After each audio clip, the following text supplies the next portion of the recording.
Uma imagem bem mais negativa do ponto de vista gráfico. Marcelo Cabral, agora sim, bom dia para você. Bom dia, Leonardo. Eu acho que foi o Donald Trump que derrubou meu microfone aqui. Nós não duvidamos. De Trump a gente não duvida nada. Marcelo, vamos juntos aqui construir nosso raciocínio. Contigo o foco é mais americano, é mais nos Estados Unidos. E nós tivemos um payroll bastante fraco em comparação com o que o mercado imaginava na última sexta-feira. E um qualitativo que tem menos potencial inflacionário do que muitos analistas tinham na ponta do lápis. Porque o desemprego até diminuiu, mas os incrementos salariais estão acontecendo num ritmo inferior àquele que o mercado colocava na ponta do lápis. Então, qual o saldo para você em termos de mercado de trabalho e o que é que você acha que o Fed vai começar a pesar mais daqui para frente? Porque, por enquanto, o foco dos caras está completamente na inflação, né?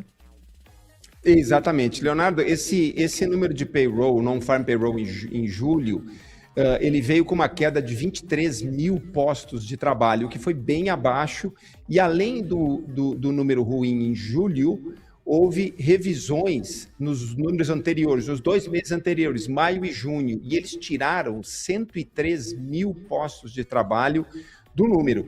Então, se você fizer uma leitura rápida, você vai ver que é um número ruim. No entanto, o que se observa aqui? Essas perdas de postos de trabalho foram muito concentradas. Foram concentradas no governo, né? E é isso que a gente quer. A gente quer um governo cada vez menor. Isso tem acontecido aí desde 2025, nessa nova administração do Trump, uma redução forte nos postos de trabalho do governo e também uma redução no setor de varejo, que isso claramente é inteligência artificial, é e-commerce, é tecnologia. Então, o número ele não é tão ruim assim quanto ele parece, né? A taxa de desemprego se manteve estável, ela até caiu um pouquinho na margem, de 4,2% para 4,1%, né? Mas eu acho que o grande ponto interessante aqui da economia americana é o seguinte: o setor de manufatura está tendo resultados excepcionais. O índice de atividade no setor de manufatura em julho chegou no maior nível em 4 anos. Então, a gente tem uma demanda industrial grande, uma reindustrialização da economia americana, e isso é muito positivo. Além disso, o que eu comentaria, Leonardo? Que aí eu vou discordar um pouquinho da manchete que eu tenho visto aqui no Brasil, de que a questão dos salários está ruim. Não está ruim. Os salários estão crescendo ano a ano, esse foi o último número, 3,2% de expansão. Isso não é sinal de recessão, isso é uma expansão muito saudável. Ela não tem aumentado, ela está estável, ela está anêmica, digamos assim. Mas não é ruim uma expansão de salário real, lembrando sempre que o consumo das famílias é quase 80% do PIB americano, né? Então, eu acho que a economia americana está saudável, ela está mostrando bons resultados, e essa redução no payroll do governo, ela é uma coisa boa, ela é saudável. A gente está reprivatizando a economia aqui nos Estados Unidos.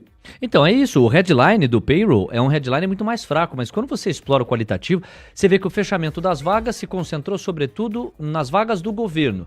É uma das promessas da agenda econômica do Trump, revisitar a máquina pública e enxugá-la. Quando você vai para o setor de manufatura, houve incremento das vagas, houve até superação das projeções. É uma indústria mais forte, o que você chamou de reindustrialização lá nos Estados Unidos. E quando você vai para os incrementos salariais, eles acontecem com uma projeção ou com um ritmo inferior àquele que o mercado projetava. É ganho de produtividade na veia, né? Na média, o trabalhador americano está trabalhando o mesmo ou a mesma quantidade de horas, está ganhando mais para isso, mas está ganhando mais numa proporção inferior àquela que o mercado projetava na hora de alimentar as perspectivas de inflação. Ou seja, você tem ganho salarial, mas esse ganho salarial ele é acompanhado de ganho de produtividade e ocorre num ritmo mais lento do que alguns estavam imaginando, menos potencial inflacionário. Fora a ironia, né? Você tem fechamento de vagas, mas o desemprego caiu na margem, saiu de 4,2% para 4,1%. Então, de fato, Marcelo, a gente teve leituras aqui que conversam muito com a sua. Uma leitura de que o mercado de trabalho está mais resiliente do que efetivamente preocupante. É preciso ver as próximas divulgações, estaremos nesse monitoramento por certo. Agora, pegando carona em parte do teu comentário sobre a economia americana estar resiliente, a gente acabou de atravessar, ainda estamos tecnicamente, né, uma temporada de balanços estelar nos Estados Unidos, não? Praticamente 90% das empresas superando as perspectivas de lucro. Que força, hein, Marcelo? Exatamente, Leonardo. E só para complementar a sua leitura anterior, ela é perfeita. A gente está tendo um boom de produtividade na economia americana. E a questão é saber se isso vem de inteligência artificial. Não dá para dizer ainda, porque é muito cedo, a gente não tem a medição disso. E vai ser preciso talvez até alguns anos para entender exatamente o que está acontecendo. Se isso é inteligência artificial, se isso é desregulamentação, porque a gente tem um movimento muito forte de desregulamentação, principalmente no setor energético. Então, os números de produtividade, Leonardo, são realmente muito fortes. E isso, de uma certa forma, se reflete na temporada de resultados. Você falou que quase 90% das empresas superaram as projeções do mercado, as expectativas. É exatamente isso. É 86%, para ser preciso, né? E a média histórica, porque a empresa sempre ela dá um guidance um pouquinho mais baixo para poder mostrar que ela superou a expectativa do mercado. Então, tem um certo gerenciamento desse número. Mas a média histórica está em 78%, em torno de 80%, perto de 80%. E agora nós tivemos, nesse trimestre, perto de 90%.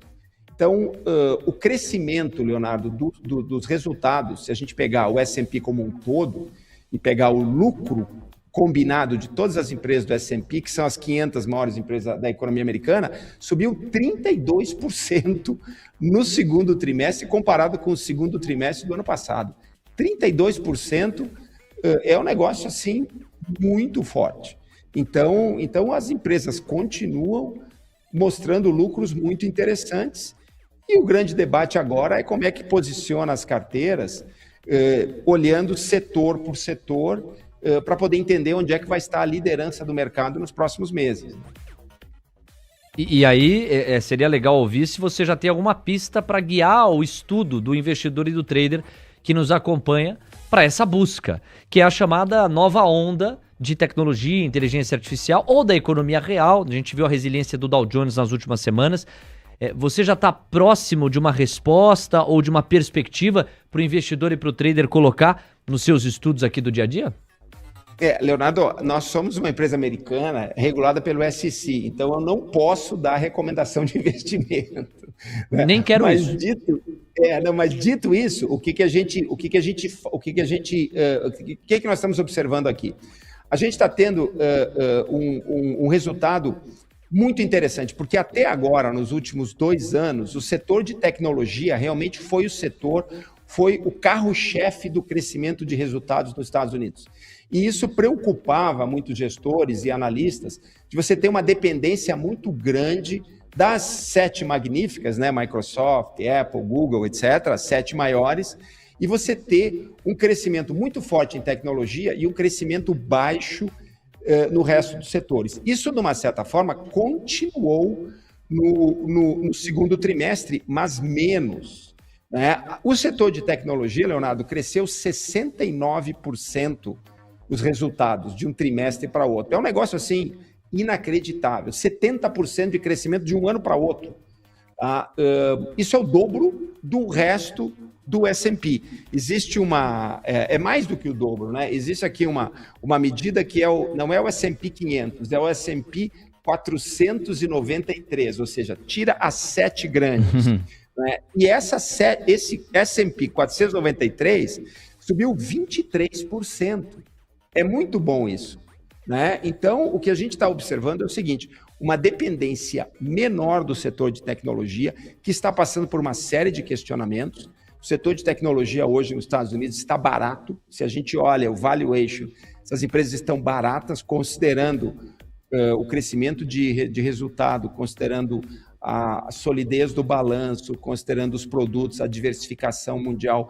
Se a gente pensa em Microsoft, Meta, Apple, Google, Amazon, essas empresas como um grupo estão baratas porque o mercado hoje está questionando muito os investimentos em inteligência artificial. Então a gente observou que as empresas que divulgaram agora na temporada de resultados, aumento de investimento, aumento de capex, foram penalizadas pelo mercado. E aquelas que mostraram um pouco mais de moderação nos investimentos tiveram uma performance no aftermarket, depois da divulgação de resultados, bastante melhor. Então, a nossa leitura é que tecnologia está barato, continua muito interessante, mas que o resto do mercado agora começa também a mostrar um crescimento que é muito interessante. E um último comentário, Leonardo, né, sobre esse tema: o setor de energia ele está muito interessante, porque o resultado das empresas subiu 135% de um ano para outro.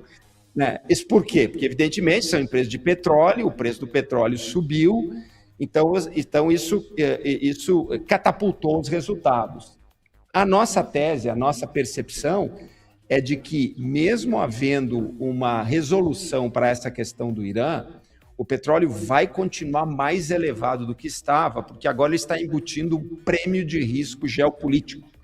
Então, o petróleo, na nossa leitura, não volta para aqueles níveis anteriores, e essas empresas do setor vão ter ainda alguns anos de resultados muito bons. Sim. Mas isso já é... Aqui a gente já está tentando olhar na bola de cristal. Marcelo Cabral, gestor de investimentos e fundador da Stratton Capital, respondendo à pergunta que eu lhe fiz sobre perspectivas, áreas, segmentos que estão no radar como potenciais oportunidades, que tem que estar no estudo do investidor e do trader. As tecnológicas com as observações e o segmento de energia também. Marcelo, muito obrigado, um grande abraço, a gente volta a se encontrar na próxima terça-feira. Um prazer, Leonardo, até a próxima terça. Prazer é nosso, valeu. 10 horas.